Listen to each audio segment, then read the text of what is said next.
Friends, welcome to my channel. আজকে আমি বানাতে চলেছি শুক্তো। এই শুক্তো কিভাবে বানায় তা আমি আপনাদের দেখাচ্ছি।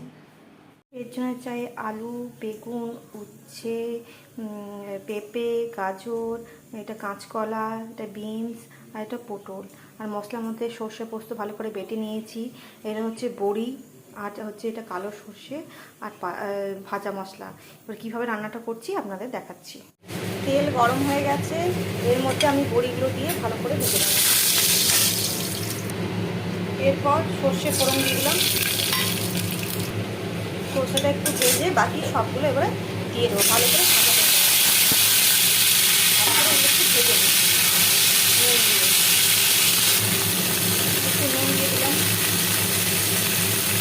আমার সবজিগুলো ভাজা হয়ে গেছে। এরপর আমি বড়ি ভাজাগুলো ভেঙে নিয়েছি, দিয়ে দিলাম।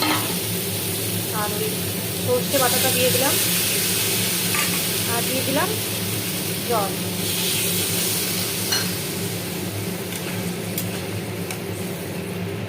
এবার কিছুক্ষণ সেদ্ধ হতে ঢাকা দিয়ে দেবো।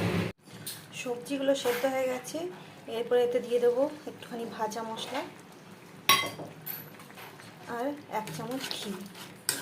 ভালো করে একে নেড়ে নিয়ে আমি এবারে সার্ভ করে দেবো।